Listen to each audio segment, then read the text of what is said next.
¿Cómo están y bienvenidos a Herramientas para la autoría y el diseño gráfico multimedia?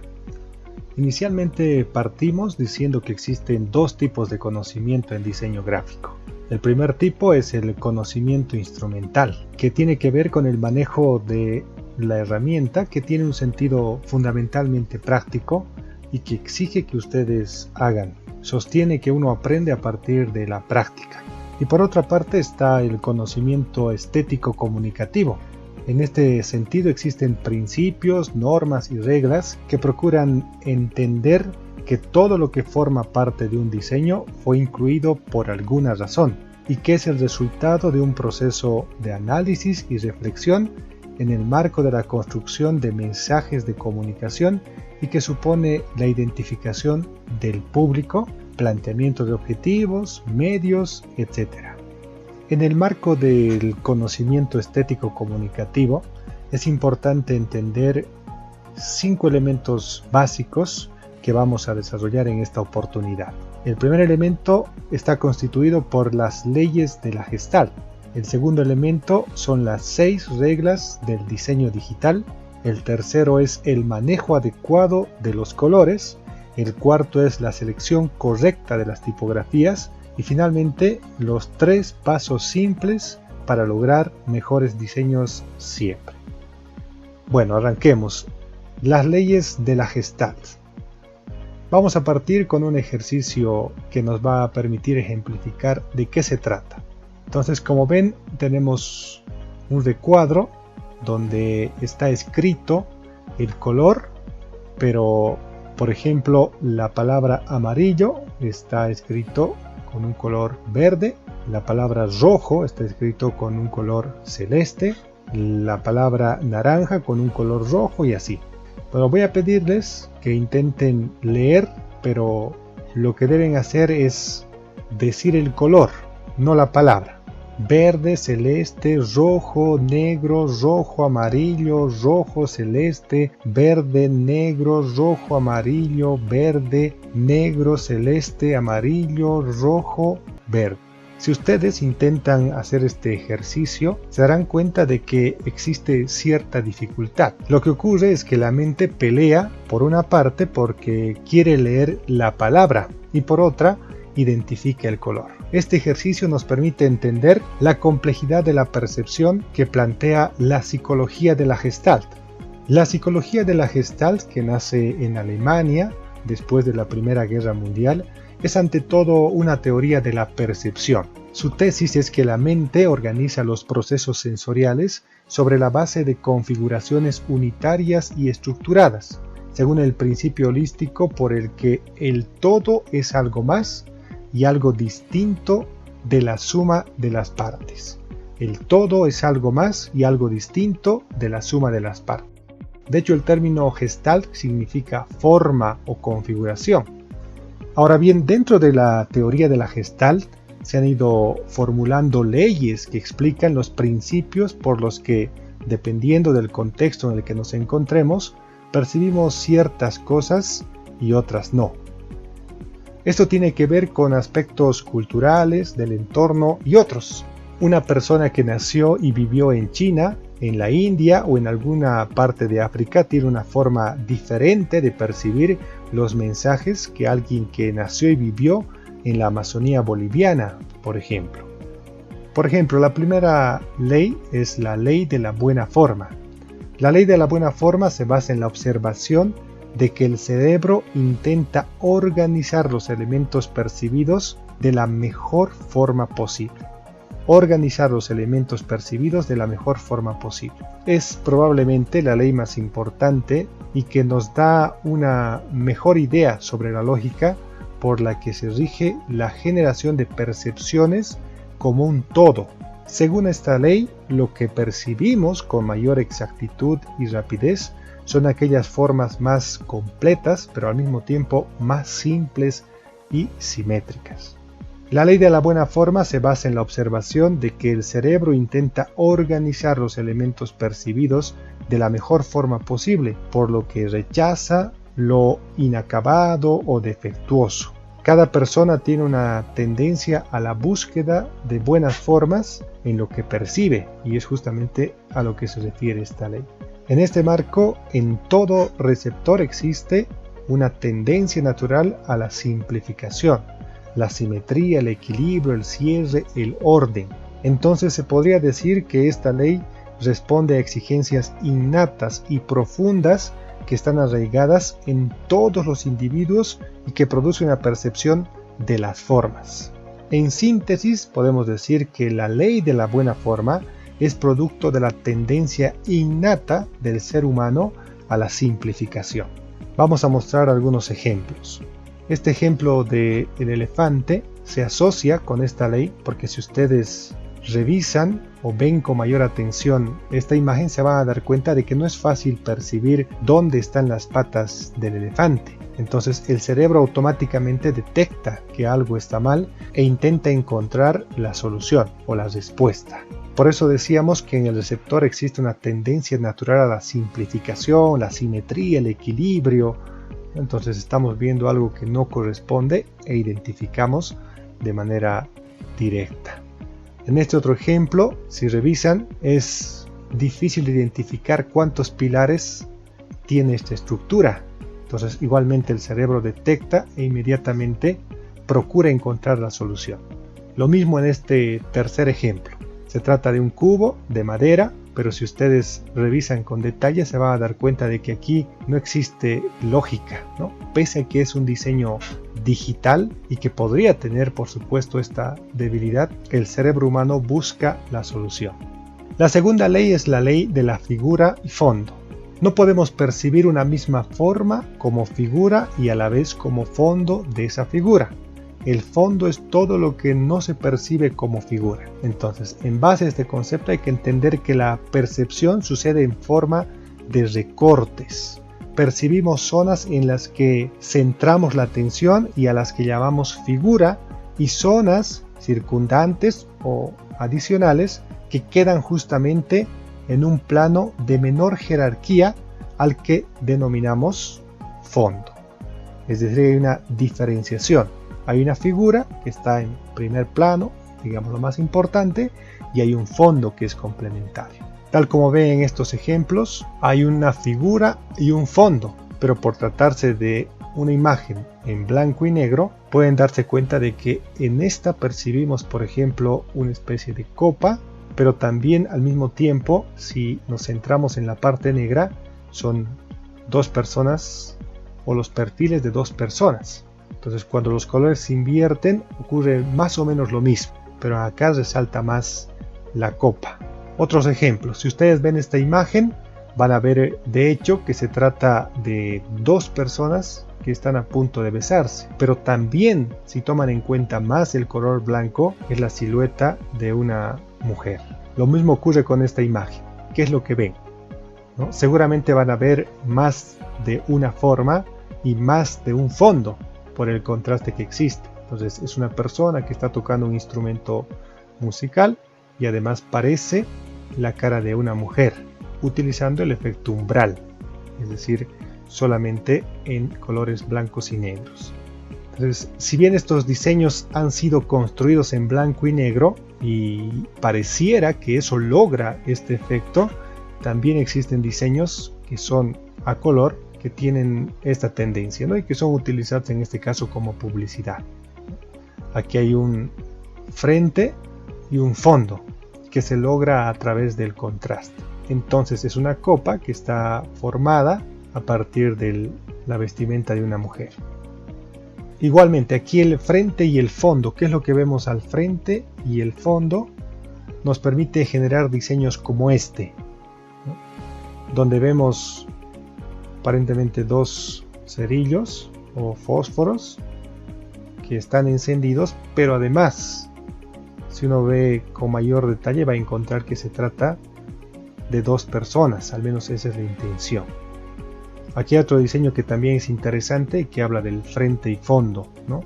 Que básicamente también sirve para mostrar algo más, ¿no? Tenemos la oreja, pero si ven en este sector van a encontrar que se trata de un rostro, ¿no? La nariz, la boca, y que obviamente tiene una intencionalidad en el diseño.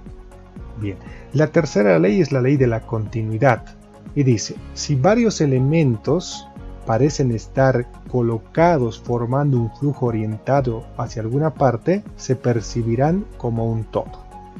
Bueno, la ley de continuidad nos dice que los elementos orientados en la misma dirección tienden a organizarse de una forma determinada. Esto significa que preferimos interpretar la información visual como conectada en lugar de desconectada, es decir, la mente automáticamente genera esa ilusión. Aquí hay un ejemplo de las manos. Entonces lo que la mente hace es que inicialmente ve las manos separadas y finalmente imagina que en la parte más superior, aquella que ni siquiera vemos, las manos ya están juntas, ¿no? Lo mismo ocurre en esta imagen. Vemos una serie de árboles y la mente imagina que en este sector finaliza, ¿no? Y que son muchos más árboles los que están hasta el final. La cuarta ley es la ley de la proximidad. Los elementos próximos entre sí tienden a percibirse como si formaran parte de una unidad. Los elementos próximos entre sí tienden a percibirse como si formaran parte de una unidad. Es decir, que estos elementos tienden a agruparse con los que se encuentran a menor distancia. Por ejemplo, en este principio, ley de la proximidad, si la estructura de un diseño está como ven acá, entonces entendemos nosotros por nuestra naturaleza que hay un objeto que está separado o aislado, ¿no? Si se estructura de esta manera, ya asociamos esta estructura a las columnas y esta otra estructura a las filas. Entonces tiene que ver con la estructura que le vamos a dar a nuestros diseños, por ejemplo. Ahora, la sumatoria de las partes pueden significar algo, como en este caso. Nosotros asociamos la forma en la que están organizadas estas personas a un icono, ¿no? Que es la Estatua de la Libertad. Lo mismo ocurre acá en este anuncio de Coca-Cola. Objetivamente lo que vemos es una serie de botellas, pero que sumadas en conjunto representan o pretenden representar una sonrisa. La ley de la proximidad señala que subconscientemente nuestro cerebro agrupa estos objetos que tienen una proximidad visual común, definida por el color o el movimiento, porque nuestro cerebro busca la continuidad, y eso es lo interesante. En este otro ejemplo igual, ¿no? Es la marca de Unilever, pero objetivamente lo que vemos son varios iconos que unidos forman una U. Lo mismo acá, en este diseño, objetivamente lo que se ve son palabras en inglés, pero que al unirse nosotros asimilamos que se trata de la cabeza de una persona, que tiene esa forma al menos. La quinta ley es la ley del cierre o de la completud. Dice, las formas cerradas y acabadas son más estables.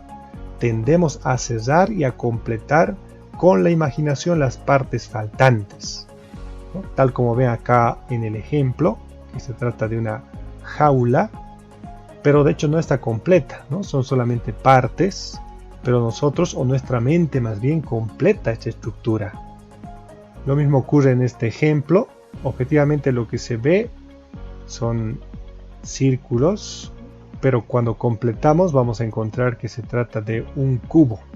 Ya en diseño gráfico, fíjense acá en este diseño de la lata, obviamente uno diría que la lata está incompleta en estos sectores, pero de hecho la mente lo completa automáticamente. Igual acá en este isotipo del oso, si se fijan, la parte de la espalda está incompleta, la parte de la cabeza también, pero la mente completa de manera automática. Lo mismo puede ocurrir con los textos.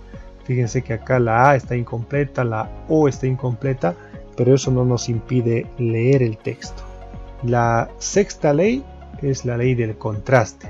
La posición relativa de los diferentes elementos incide sobre la atribución de cualidades, como ser el tamaño de los mismos. ¿A qué se refiere esto? El término contraste dentro del diseño, utilizado muy frecuentemente, hace referencia a un estímulo sensorial, el cual genera diferencias en cualidades como tamaño y colores, siempre que se contraponga. Hay que tener en cuenta que para que exista contraste un elemento debe resaltar por el tamaño, forma, color u otra cualidad. En este ejemplo, en este primer gráfico, podemos decir fácilmente que por contraste, este círculo es el más pequeño, ¿no? Si vemos el segundo ejemplo, igual, el círculo tiene el mismo tamaño, no ha variado en absoluto, pero por contraste decimos que este círculo es el más grande, es decir, en comparación a los otros, en contraste, en comparación. Lo mismo ocurre acá, hay un perro, en este caso es grande, y uno que es pequeño. Entonces, en contraste, este perro en particular es muy grande y este perro es muy pequeño. Tiene que ver también con la contraposición de colores, es decir, cuando el fondo es oscuro y los elementos son claros, o al revés, el fondo es claro y los elementos son oscuros. Entonces, en el diseño tiene que ver con esos elementos también. Ahora hay que tomar en cuenta que estas leyes que hemos revisado ahora son algunas que pertenecen a la psicología de la Gestalt. Hay otras quizá menos importantes, pero que también vale la pena mencionarlos. Por ejemplo, está la ley de la totalidad, la estructura, dialéctica, la noción de pregnancia, principio de invariancia topológica, principio de enmascaramiento, principio de memoria, principio de jerarquización. Entonces son varios elementos. Hemos analizado y explicado las leyes más importantes y las que más se aplican al diseño gráfico. Otro elemento importante que vamos a revisar, ya lo habíamos anunciado al inicio, son las 6 reglas del diseño digital. Las 6 reglas del diseño digital son una serie de principios que pretenden sistematizar los factores que determinan la correcta composición del diseño. Es decir, ¿a qué se refiere la composición? El diseño está conformado por imágenes, textos, colores, tipografías. Entonces, la manera de articular esos elementos se llama composición. Para lograr este resultado, es decir, un resultado apropiado en el diseño, hay varios caminos. En este caso, la propuesta que se presenta está enmarcado en las 6 reglas del diseño digital: balance, unidad, legibilidad, contraste, jerarquía y nitidez. Vamos a ver un video que dura más o menos 15 minutos que intenta explicar este principio, que además corresponde al autor de esta propuesta. Las 6 reglas del diseño digital. ¿Qué son las 6 reglas de diseño digital y por qué son importantes? Fíjate, hay 2 clases de conocimientos en diseño: el conocimiento técnico y el conocimiento estético. El resto de este DVD trata sobre conocimiento técnico, sobre cómo hacer las cosas, pero el por qué hacer las cosas es el conocimiento estético, y es lo que vamos a tratar de ver en esta presentación. Para que veas la importancia de este tema, fíjate un pequeño ejemplo. Un día te asignan un diseño. Se trata de una feria de tecnología y el cliente te provee un documento con las informaciones sobre el mismo. Luego de varios días de trabajo, de arduo trabajo, entregas algo así. Tu cliente no encuentra palabras para decirte lo mal que se siente con este diseño. No le gusta para nada, o sea, ni de milagro. Y bueno, tú te sientes herido, te sientes desanimado, a nadie le gustan tus diseños, ¿por qué será? Entonces él va donde tu competencia, otro diseñador, y le entrega el mismo documento que te dio a ti, y al cabo de algunas horas, él entrega lo siguiente. ¡Wow! ¡Qué diferencia! Y pensar que usaron el mismo programa, las mismas herramientas, pero con un resultado totalmente diferente. ¿A qué se debe esta diferencia? Principalmente al conocimiento estético que tenía el otro diseñador que tú no tienes. Pero, ¿es esto una barrera insalvable? Claro que no. Así que, observa esto. Los buenos diseños no son obra de la casualidad. No significa que un día te levantas con el pie derecho o con el pie izquierdo y bueno, hoy te quedan bien, mañana te quedan mal. No. Realmente diseñar bien es un sistema, es un conjunto de reglas que se pueden aprender y no depender así de la casualidad. un buen diseño no depende de cuánto se conozca un programa. Es decir, aunque parezca paradójico, ser buen diseñador no depende de qué tanto yo sé Photoshop, qué tanto yo sé Illustrator. Realmente tú puedes conocer el programa completamente, para qué sirven todas las herramientas, y con eso aún hacer cosas que se vean mal. Tampoco depende de cuánto tiempo tengas en el área. Hay gente que dice, bueno, ya yo tengo 7 años en esto, así que todo lo que yo hago se ve bien.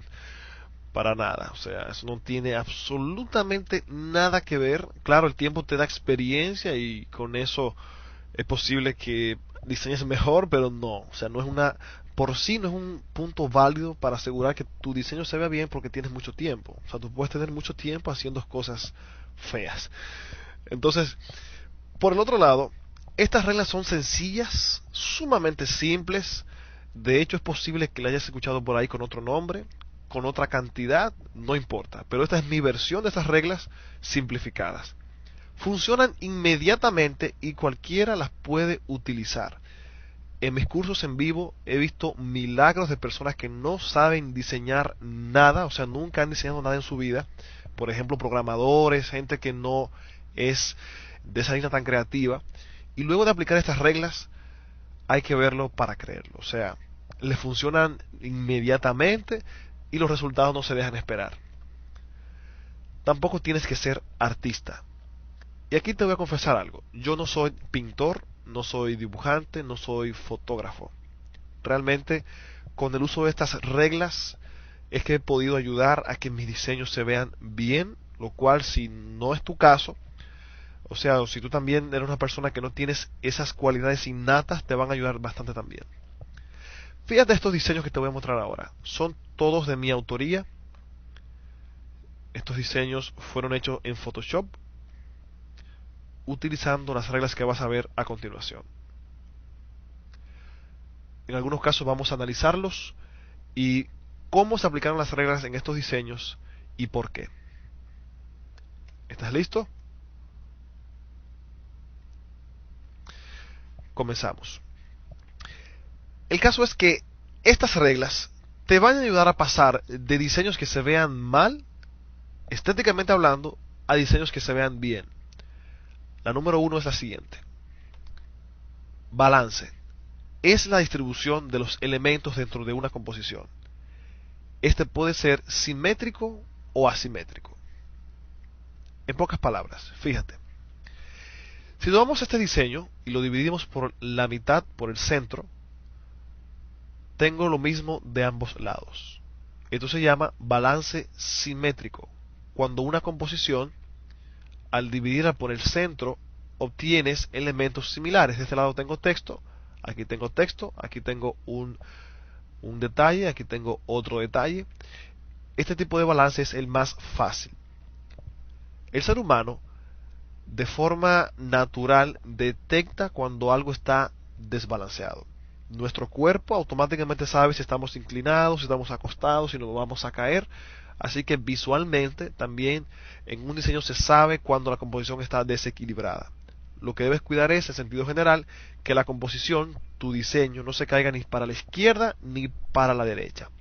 Y con esto cuentas entonces con el balance. El simétrico es el más fácil de lograr porque es tan simple como tomar el diseño, partir por el centro y hacer que se equilibre de ambos lados con elementos similares. Pero el balance asimétrico es un poco más difícil, pero es el más recomendable y el más utilizado. Puedes ver aquí que si tomo el diseño por el centro, no tengo los mismos elementos de cada lado, pero sí se mantiene equilibrado. Fíjate que este cuadro, este marco con la foto de estos personajes y esta flor pesan bastante, pero de este lado tengo esta cinta que es grande y le hace un contrapeso.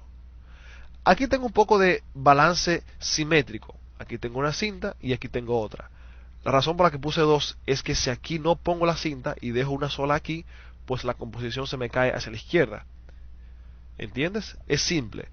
El asunto es no dejar los lados sin equilibrar.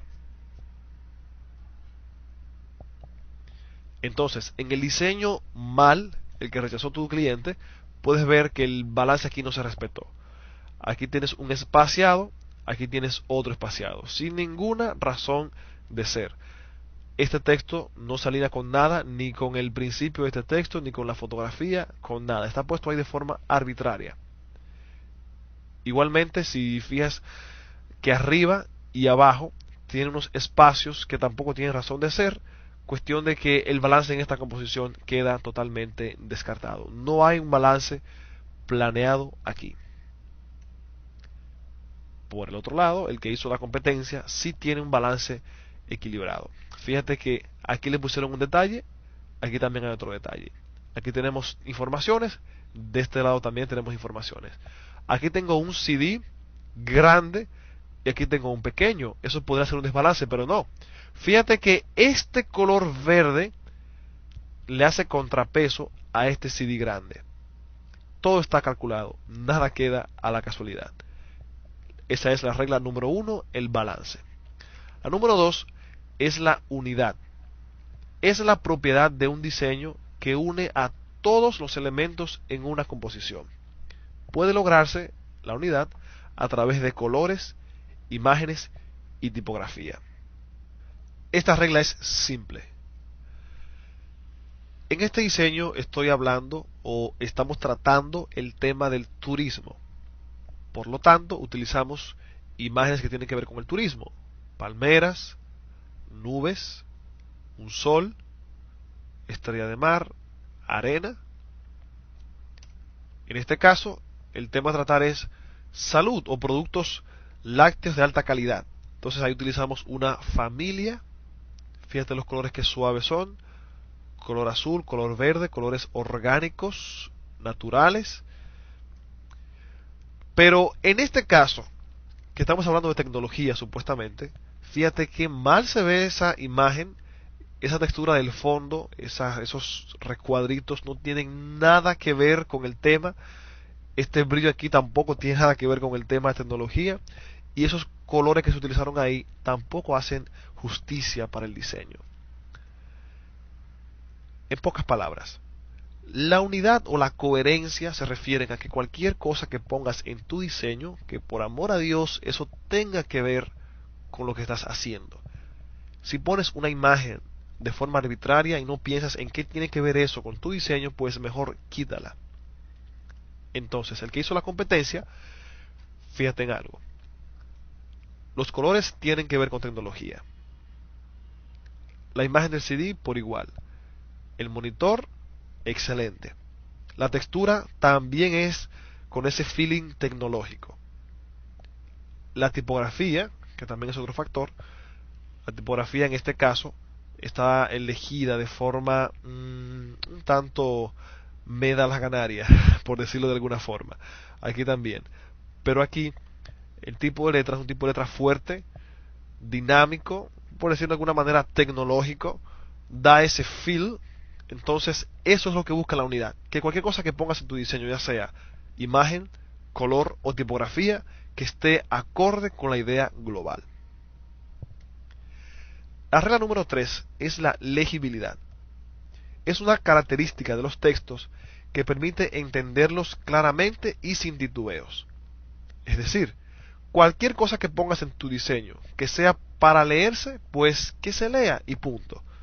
No puedes exagerar con los efectos, no puedes poner cosas que hagan un contraste negativo, es decir, que no se vea el contraste, no se entienda lo que quieres escribir.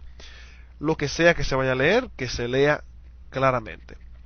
Aquí fíjate cómo los efectos interrumpen la lectura del texto, lo hacen ver un poco más borroso.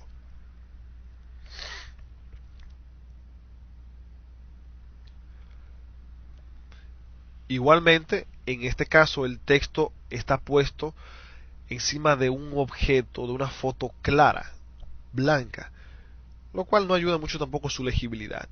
Y esta textura que tiene aquí no ayuda para nada tampoco, pues lo que hace es que aparte de que es más incómodo leerlo así, el texto curvo, esta textura que tiene dentro, este degradado, para nada le va bien.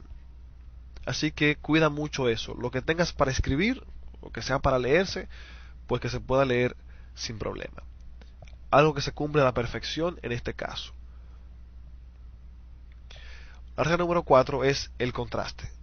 Propiedad de los elementos en una composición que nos permite distinguir unos de otros. Esta es bien fácil. Si tienes un fondo oscuro, pues que la letra sea clara. Si la letra es clara, pues que el fondo sea oscuro. Si tu fondo es azul, la tipografía no puede ser azul, pues no hay contraste. Fíjate en este caso. Aquí hay un recuadro transparente azul. La letra entonces es clara, una letra blanca, brillante.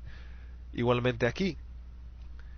En algunos casos donde he diseñado algo y este logo es azul y el fondo también es azul, este efecto salva la situación, pues le da el contraste que necesito.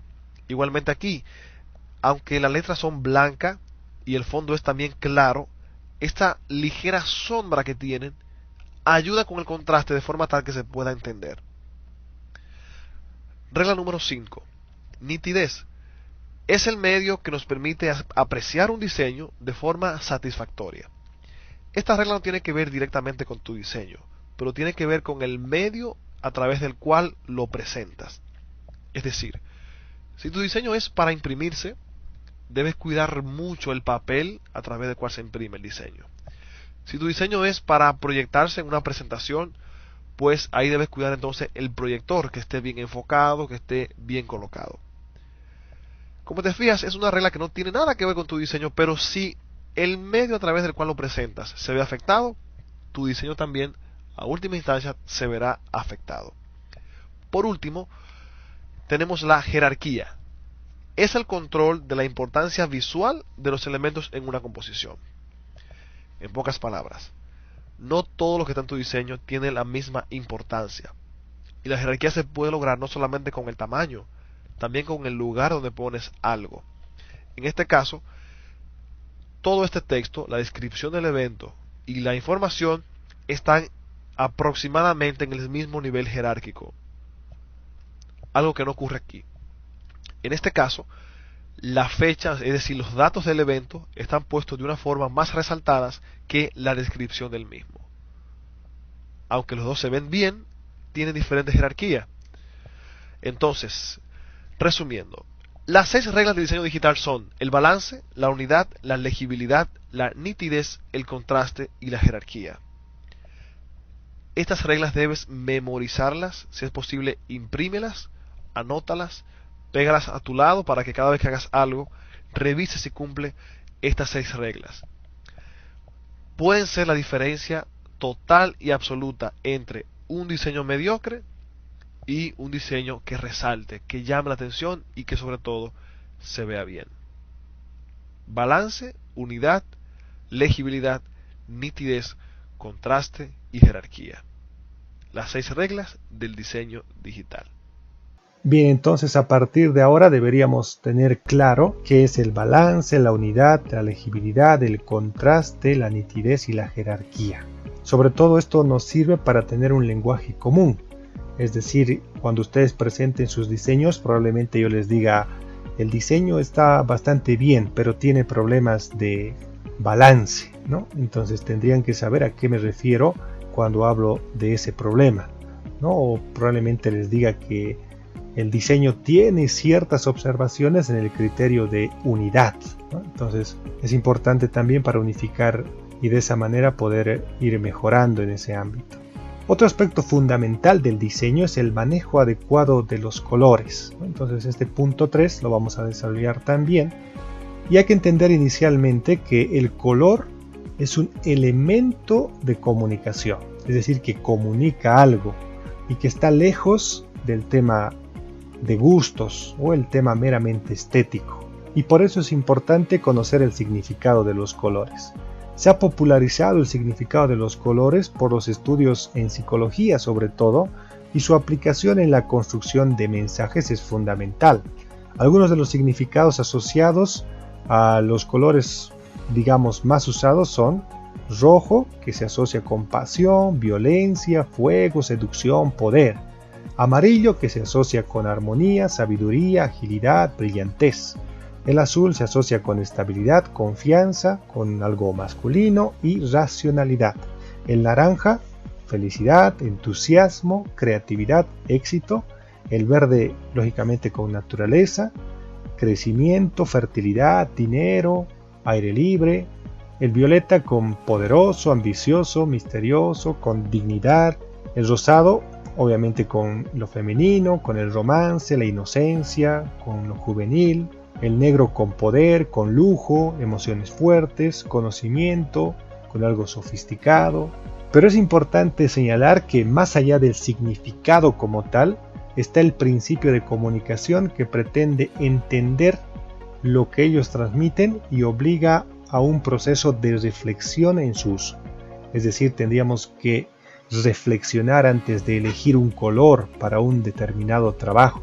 Es decir, al momento de elegir un color no basta con decir frases como se ve bonito, o ante preguntas como ¿por qué usaste este color? La respuesta equivocada sería porque está bien, porque a mí me gusta. No, tiene que haber un motivo mucho más fuerte. Y lo mismo ocurre con este cuarto punto, que es la selección correcta de las tipografías. En diseño gráfico, elegir la tipografía adecuada tiene la misma importancia que elegir los colores y las imágenes. La elección de una tipografía u otra debe estar basada en criterios lógicamente de comunicación, ya que también supone un proceso de reflexión y análisis de significados, igual que el color. Además, se debe buscar un equilibrio entre lo que es estético y lo funcional en el marco del propósito general de cada proyecto gráfico. Y eso es lo importante, ¿no? En el marco del propósito general de cada proyecto gráfico. Cuando decimos un equilibrio entre lo estético y lo funcional, es que efectivamente tiene que verse bien, y mucho de lo que estamos haciendo está asociado con eso, ¿no? Con el tema estético. Pero funcional tiene que ver con lo que señalaba en las 6 reglas del diseño digital, que es la legibilidad. Lo estético o lo atractivo no puede reemplazar a la legibilidad. Es decir, de nada sirve un texto que sea muy bonito, pero que finalmente no se lea, en pocas palabras. Existe una larga lista de elementos que definen la pertinencia o no de una u otra tipografía, como las familias tipográficas, por ejemplo, la clasificación tipográfica, la anatomía de la tipografía o la anatomía tipográfica, los estilos de tipo de letra que conocemos, ¿no? Bold, cursiva, negrita y otros aspectos. Pero en definitiva, lo que debe quedar claro es que una buena tipografía ayuda a comunicar lo que deseamos, refuerza el diseño, tiene la tarea de brindar legibilidad y en ocasiones puede convertirse en el protagonista del diseño. Aquí tenemos algunos ejemplos. De la familia serif, la tipografía Google, que transmite estabilidad y fiabilidad, y su fuente serif tiene una influencia calmante.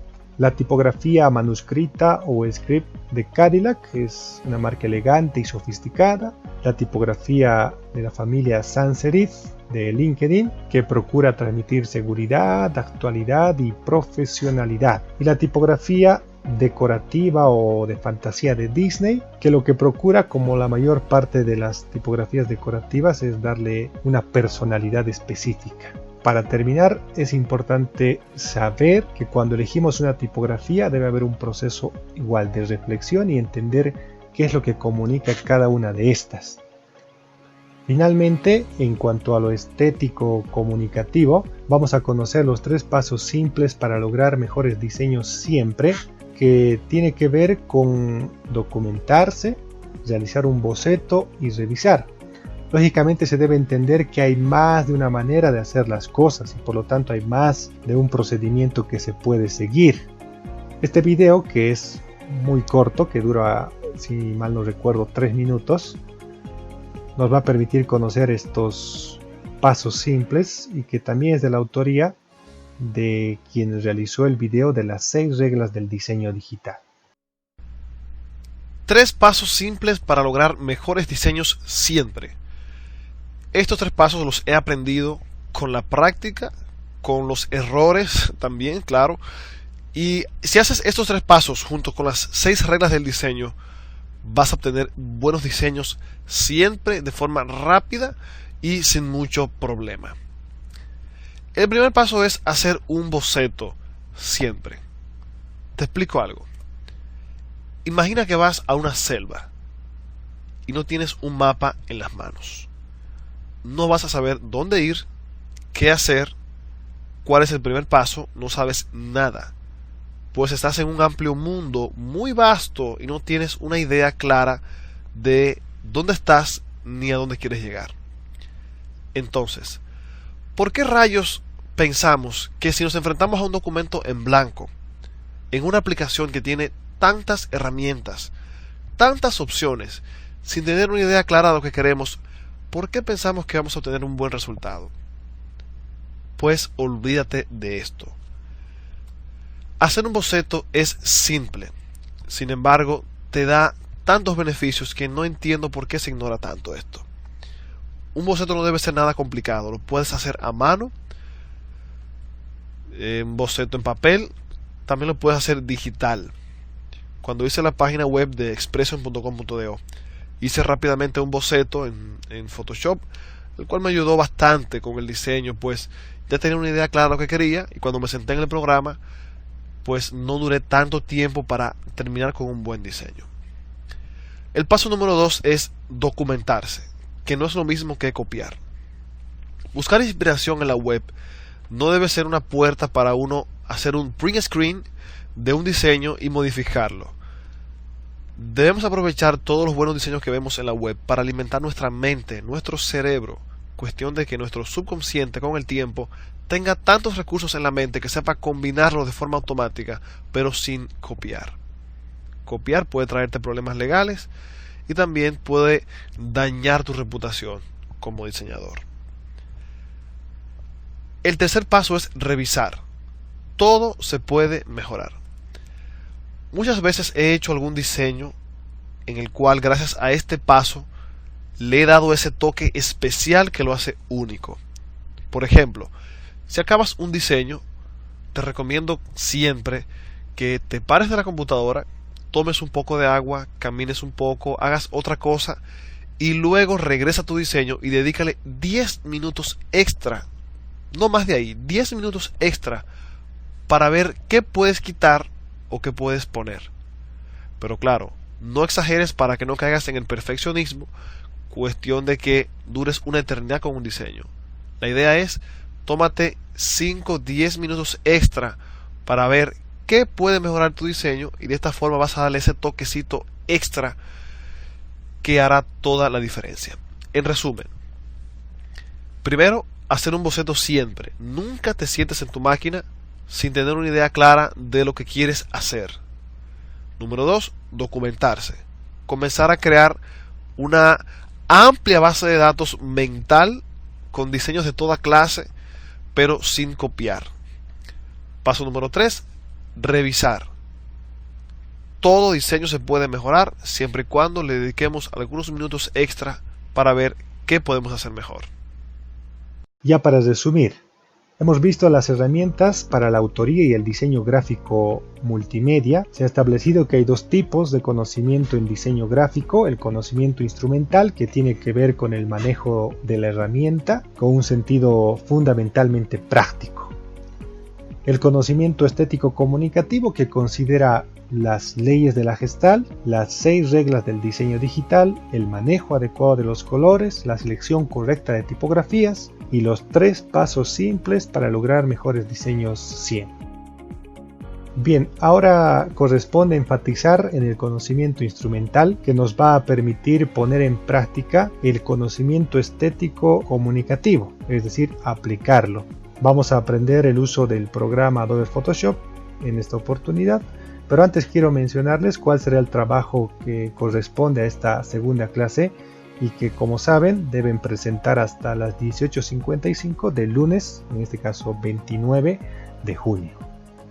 Bueno, el trabajo, que es un diseño gráfico creativo, consiste en realizar, tal como dice el texto, un diseño gráfico creativo en el marco del proyecto educativo que desarrollarán como trabajo final de este módulo. Es decir, si la temática de su trabajo final es medio ambiente, esa debe ser la temática de su diseño creativo. Si la temática de su trabajo final es tecnologías de información y comunicación, esa debe ser la temática de su diseño creativo. Entonces, ¿qué características debería tener este diseño? Hay características comunicacionales.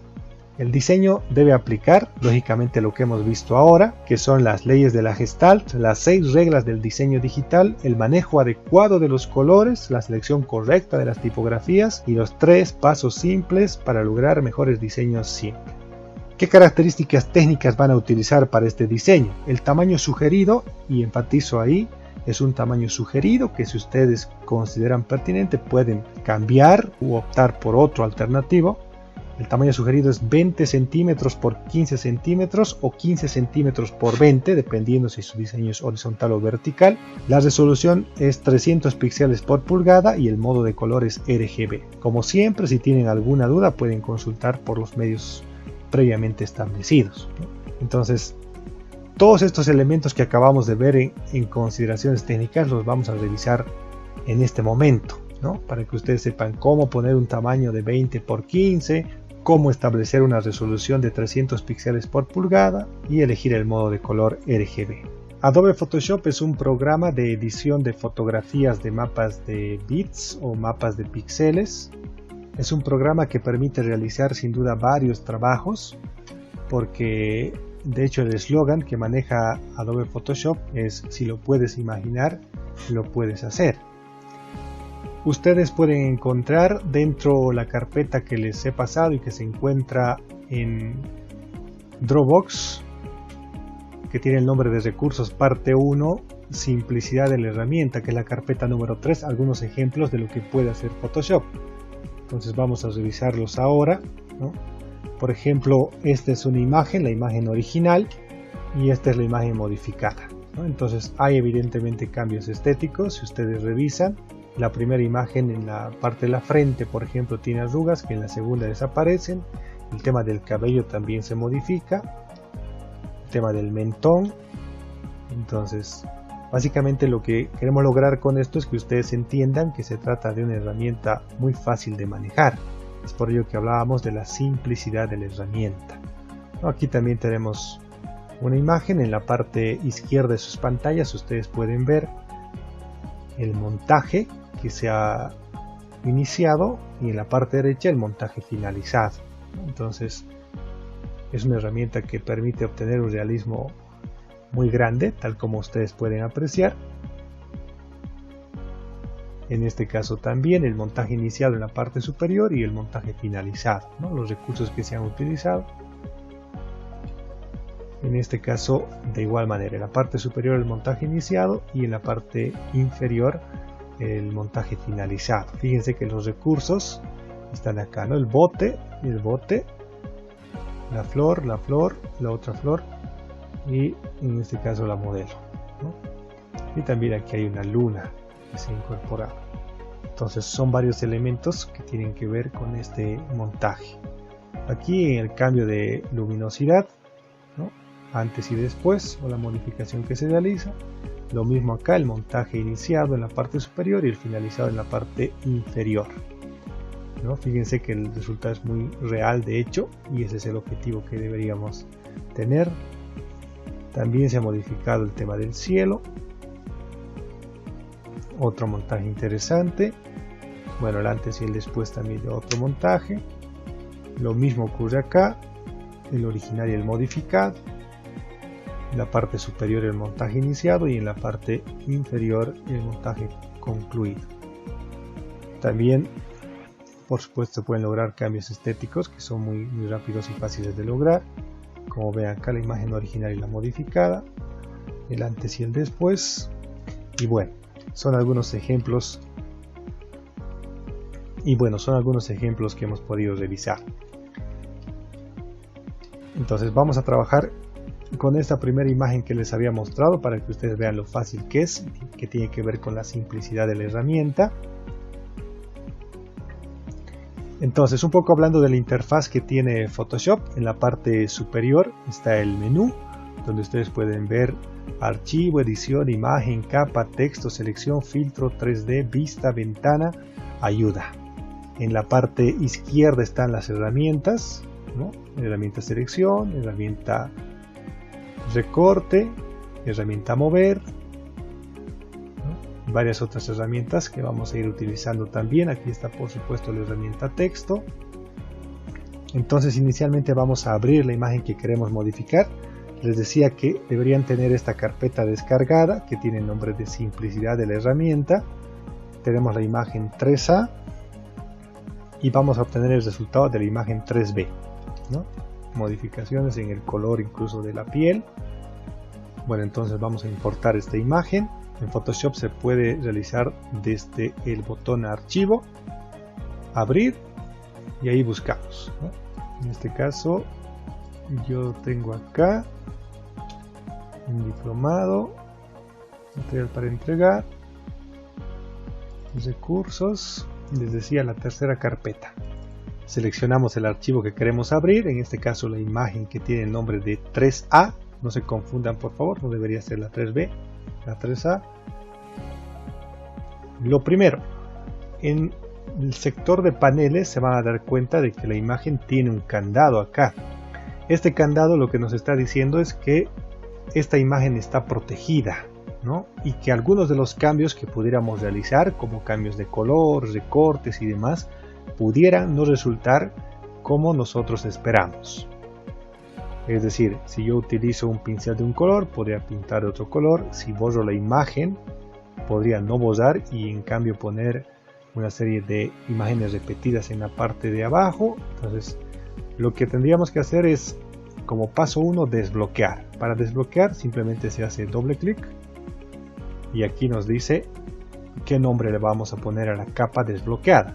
Una vez más, en el candado que ven acá, hacemos doble clic 1, 2 y aquí nos dice qué nombre le vamos a poner. En este caso le vamos a poner el nombre de imagen original. Vamos a duplicar la capa para que así tengamos una capa sin modificaciones y una capa modificada y ustedes puedan percibir los cambios. Para eso simplemente hacemos clic derecho en este espacio que ven acá, encima del texto, clic derecho y tendríamos que elegir la opción duplicar capa que está acá.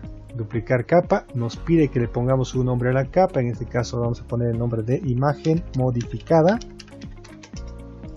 Ok, entonces ya tenemos dos capas, ¿no? Una capa, dos capas. Estos ojitos que ven acá nos están diciendo que son visibles o no las capas. En este caso podemos hacer invisibles ambas capas, podemos activarlas ambas.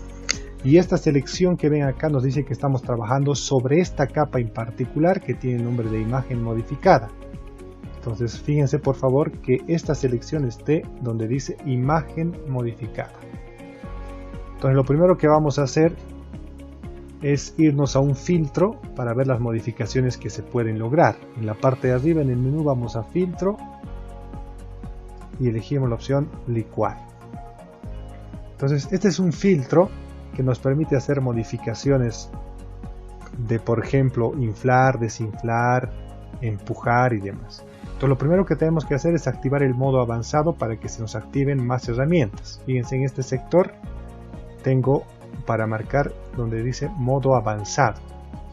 Marco y las opciones se han activado en la parte izquierda y en la parte derecha. Entonces lo primero que vamos a ver es esta primera herramienta que dice herramienta deformar hacia adelante. Fíjense, aquí tengo un tamaño específico de este círculo que está en la frente ahora, que yo podría modificar aquí en la parte derecha, ¿no? Si quiero que sea más grande, dice tamaño de pincel, entonces por ejemplo de ese tamaño, ¿no? En este caso voy a mantener inicialmente 100 y voy a ver cómo puedo modificar. Fíjense la modificación que se puede lograr. ¿Cómo se logra? Simplemente hacemos clic sin soltar y movemos. Si queremos reconstruir esto porque hemos fallado, no es lo que queríamos lograr, entonces utilizamos la segunda herramienta que dice herramienta reconstruir.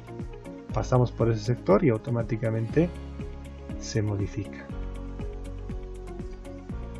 Entonces esta es la herramienta, ¿no? Podríamos modificar la parte de los ojos si queremos, no sé, las orejas, varios puntos.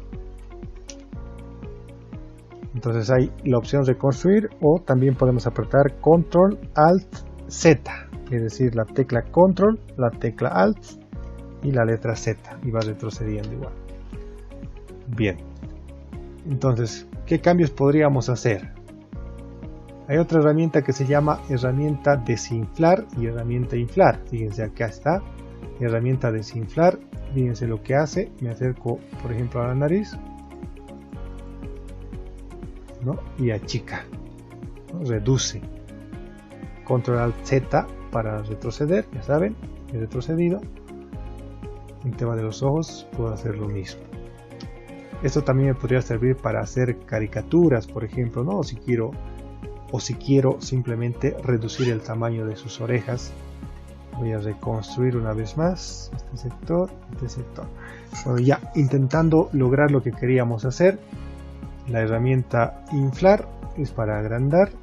Fíjense, si quisiera agrandar los ojos. Control Alt Z para retroceder. Voy a reconstruir por si acaso. Aquí está. Reconstruyo. Muy bien. Entonces, si nos fijamos en la imagen que queremos lograr, esta es la original y esta es la modificada, hay algunos cambios importantes, sobre todo el tema del cabello y el mentón, ¿no? Es más ancho. Entonces, eso puedo lograr con esta herramienta justamente.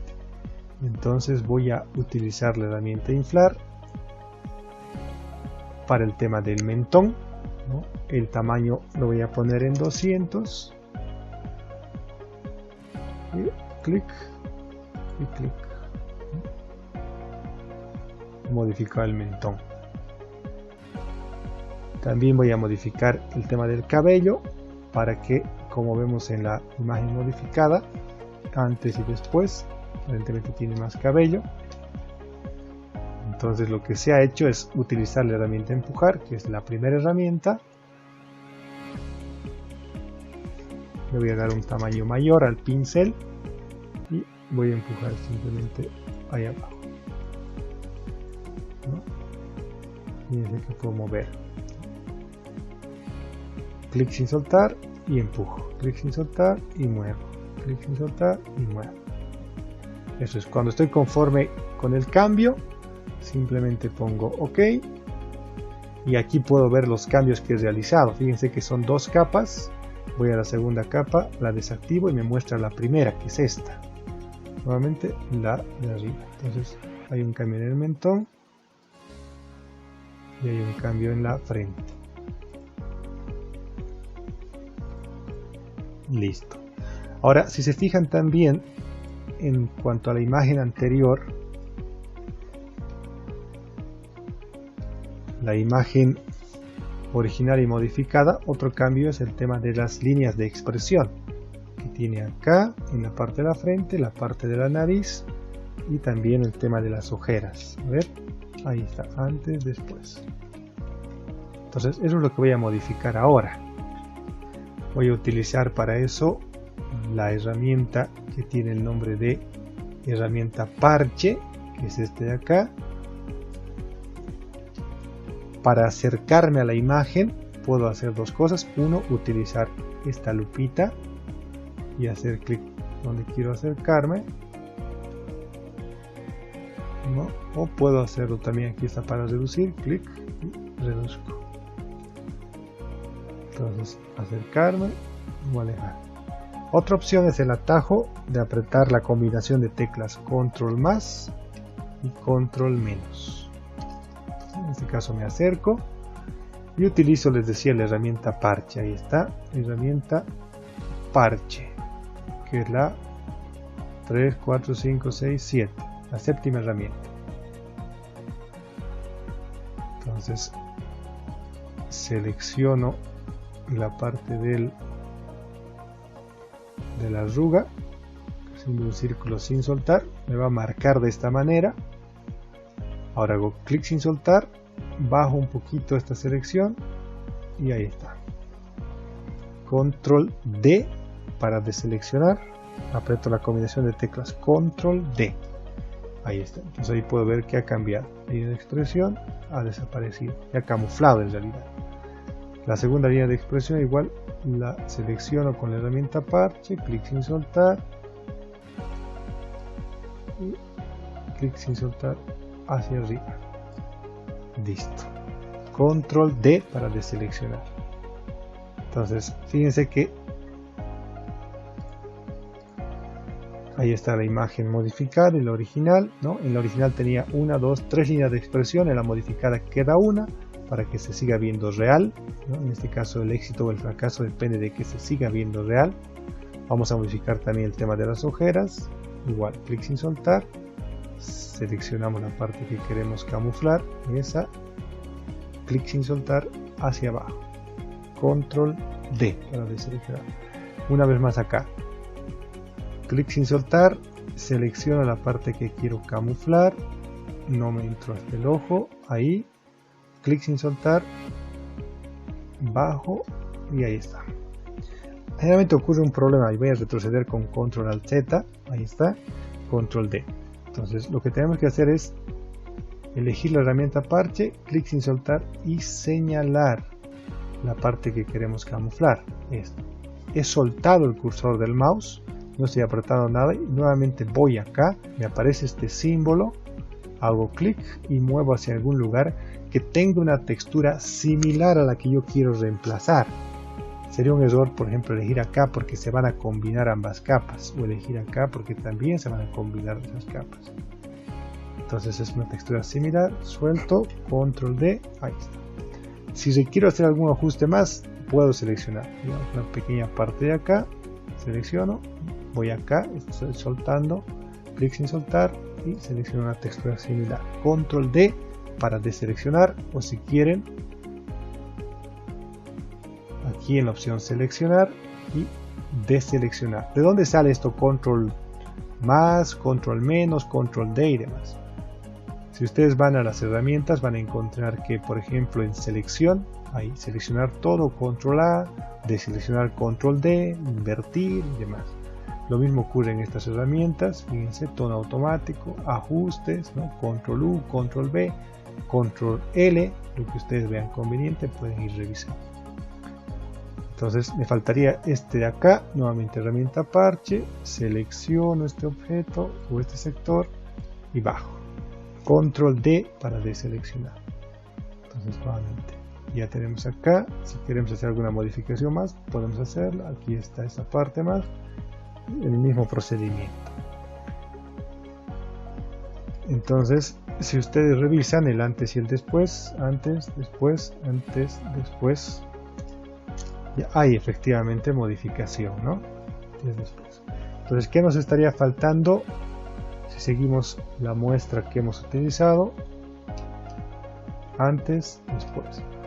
Si se fijan, también hay un cambio en la tonalidad de la piel, que es un filtro que nos permite camuflar muchos de los diseños o montajes que vamos a hacer. Es decir, si ustedes realizan un montaje o una modificación para el diseño que tienen asignado para la próxima clase, les va a servir este filtro.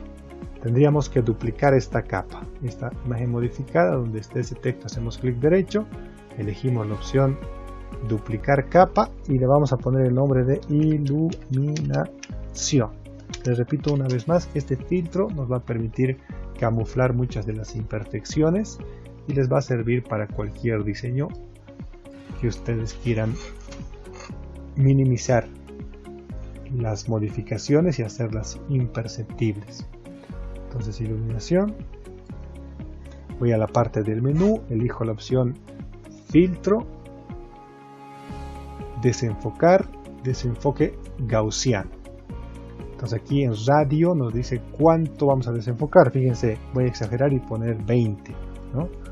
En este caso 4 es suficiente, incluso 3 vamos a poner, ok. Si se fijan, ¿qué ha ocurrido con la imagen? Se ha desenfocado aparentemente, pero lo que vamos a hacer es modificar el tipo de capa. En este caso, aquí en la parte superior, fíjense, dice normal, tipo de capa normal. Entonces lo que hacemos es clic y podemos elegir varios tipos de capa. Normal, luz suave, luz fuerte, intensa, lineal, dividir, ¿no? Fíjense, esa dividir como que convierte la imagen en dibujo, ¿no? Opción dividir, restar, exclusión, ya pueden ustedes explorar con mayor tiempo. En este caso lo que a nosotros nos sirve es poner la opción luz suave. Entonces tengo tres capas, una capa de iluminación, antes, después de la iluminación, la imagen original, la modificada y la iluminación. Ahora, la intensidad de la iluminación también puedo modificarla acá en la parte de arriba donde dice opacidad. Clic y está en 100%. Puedo poner una menor cantidad. 18, 50, lo que ustedes vean conveniente y estén conformes. Listo. He terminado el diseño. Para exportarlo, que es lo que ustedes también van a requerir, es ir a la opción archivo, guardar como y elegimos un espacio. Yo voy a guardar en este mismo espacio que decía simplicidad de la herramienta, pero le voy a poner otro nombre que va a ser práctica 2. Y acá el formato que está predefinido es PSD, que es el formato de Photoshop. Si yo guardo en este formato, lo que va a ocurrir es que voy a poder abrir sí y solo sí con Photoshop, ¿no? Y lo voy a guardar para que ustedes vean.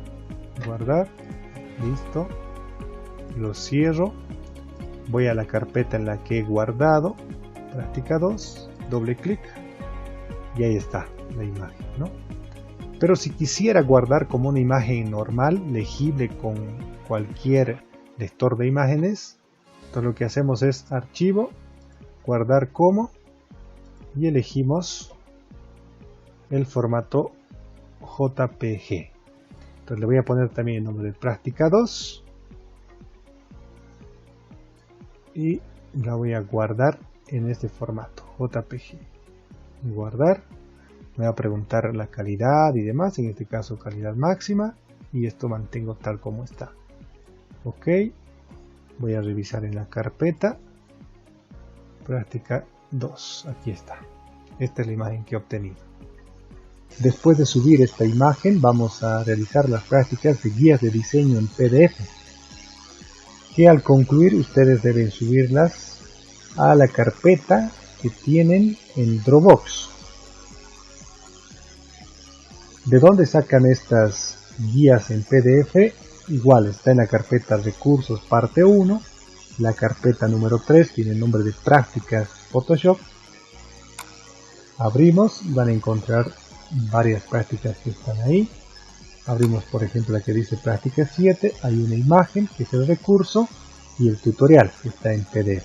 Entonces, si ustedes abren van a encontrar el tutorial, ¿no? Que inicialmente dice procesar la imagen hasta obtener el umbral de la misma, ¿no? Y inicialmente dice cargamos la imagen o la abrimos desde el menú archivo, duplicamos, que es lo que hemos hecho en la imagen anterior o en la práctica anterior. En el paso 4 nos dice vamos a filtro, enfocar, máscara de enfoque. Y bueno, aquí cuando utilicemos estos filtros tenemos que fijarnos también las cantidades, ¿no? 75, 2.5, 0 y demás. Entonces si van bajando se van a dar cuenta de que van a obtener un resultado. Pero lo más importante, más allá del resultado, que es meramente instrumental, les decía, es que esto nos permite utilizar varias herramientas, como por ejemplo las herramientas de pincel, que son estas, ¿no?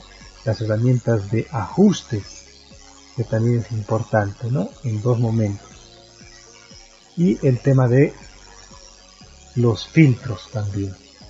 Entonces, más allá del resultado que obtenemos, están las herramientas que nos permiten alcanzar este resultado, que les van a servir también para otros diseños que ustedes realicen.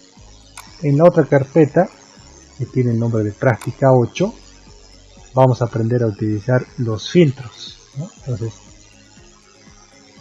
acá igual nos da paso a paso cómo lograrlo. Inicialmente cargamos la imagen o la abrimos desde el menú archivo, ¿no? Archivo, abrir, lo que ya hemos hecho antes, ¿no? Ahora realizamos 7 copias de la capa de fondo, lo que hemos hecho, clic derecho, duplicar, duplicar, duplicar, y generamos 7 copias. Hay que fijarnos bien en qué capa estamos realizando el cambio. Recuerden que esto o esta selección que ven acá nos está diciendo que estamos trabajando en esa capa, ¿no? Y así bajando, fíjense, este es el filtro siguiente, el otro filtro, este filtro, el filtro que aparece en la pared. Entonces este otro filtro interesante también, este de luces y demás. Entonces, una vez más les reitero, más allá del diseño que van a obtener ustedes, que es este de acá, lo que vemos es que aprendemos a utilizar la sección de filtros en Photoshop, que podrían utilizar con otros films. Voy a la práctica 9, aquí aprendemos a utilizar el tema de las luces, ¿no? Aclarar imágenes, modificar tonos y demás. Entonces el cambio de iluminación a una imagen. En esta práctica igual cargamos la imagen, duplicamos la capa 3 veces para que tengamos 4 copias en realidad, y a cada imagen aplicamos una opción de luz, ¿no? Esta por ejemplo para aclarar, esta para generar un sol o un destello artificial, esta para ver la dirección de los efectos de iluminación. Y finalmente la práctica número 10, que es esta. Igual, abrimos y es un montaje, que es lo que más se usa en Photoshop, lo que habíamos visto, ¿no? Tenemos un entorno y ponemos un objeto a ese entorno, simulando que ese objeto, animal, cosa, lo que corresponda, está en ese lugar, ¿no? Aquí tenemos el lorito, hacemos el recorte con la herramienta de recortar, que es esta.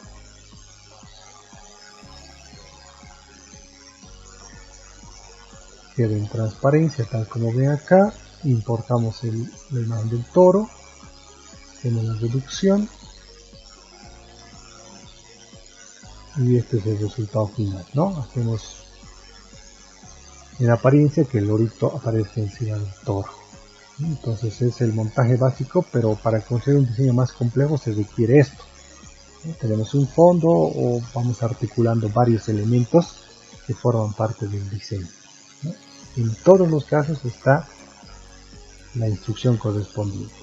Ahora, con relación al trabajo que van a realizar, hasta las 18:55 del lunes 29 de junio, vamos a ver estos aspectos técnicos. Lo que ocurre es que cuando ustedes terminen de realizar estas prácticas a partir de los tutoriales o guías en PDF, ya van a tener las herramientas suficientes como para poder cumplir con este primer trabajo.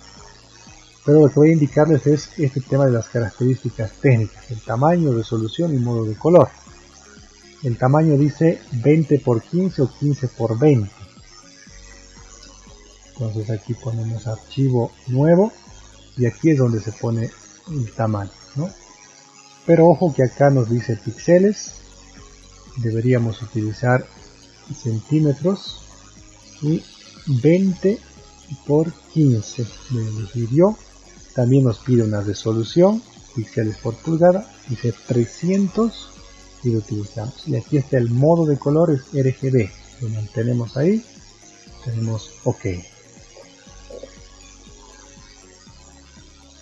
Entonces acá pudiera ser que queremos hacer un diseño.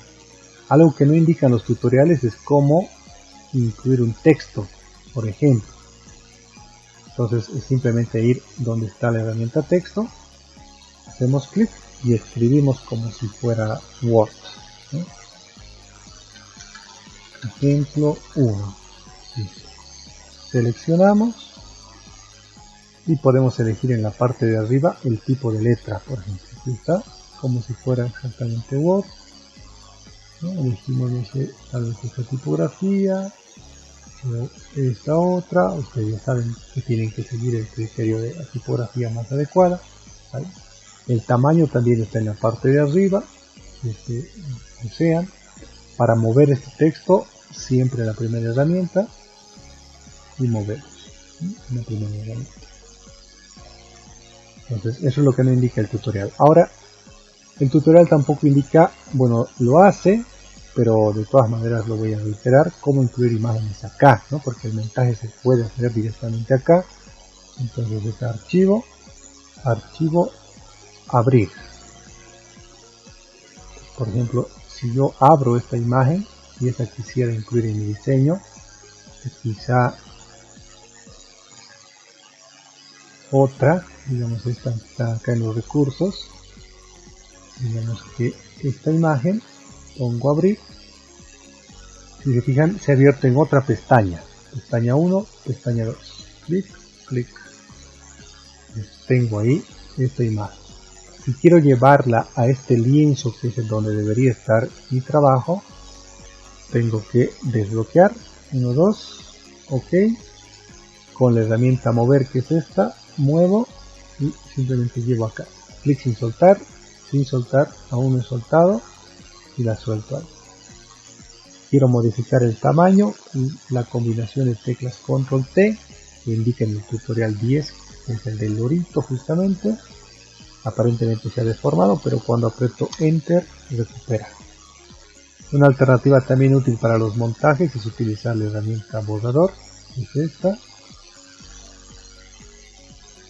y puedo borrar, ¿no? Y si corresponde en algún caso, ¿no? Como verán en el tutorial número 10 hay una manera de recortar, como recortar el lorito, pero otra opción también es utilizar la herramienta borrador, ¿no? Si quiero ver el tamaño o el tipo de borrador, clic derecho y aquí está, regresa tamaño y tipo de borrador. Y de esta manera puedo combinar varios elementos, puedo por supuesto seguir abriendo imágenes, digamos esta otra imagen, igual para llevar al lienzo que corresponde, control A, control C y control D para mover la primera herramienta. Ahora, ¿cómo hago que esta imagen esté encima? Fíjense que aquí está el orden, ¿no? Me está diciendo que esta capa está encima de las otras. Entonces puedo retroceder, ¿no? Simplemente clic arriba o abajo, donde quiera acomodar, clic sin soltar. ¿No? Ahora esta capa está encima de las otras. Para modificar el tamaño, control T. Para modificar el tamaño, elijo la capa que quiero modificar, que en este caso la capa 2, es este paisaje, control T y agrando, ¿no?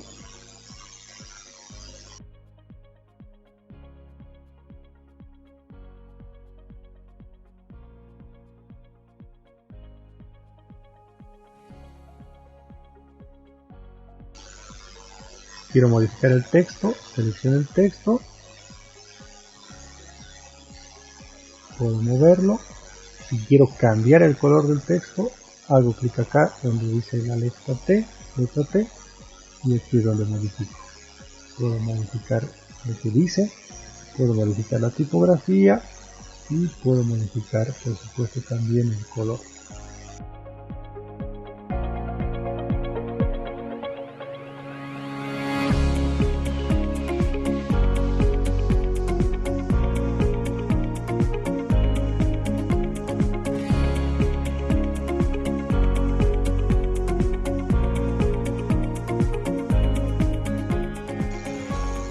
Bien, cuando ya tengan terminado el diseño, que este no es el caso por supuesto, guardan igual que han guardado la imagen en la que hemos realizado cambios estéticos. Archivo, guardar como, lo pueden guardar en este formato, pero para subir al grupo de la materia tiene que ser sí o sí en JPG. Elegimos acá, le ponemos un nombre, un diseño creativo, lo guardamos y ese diseño ya podemos subirlo al grupo de Facebook.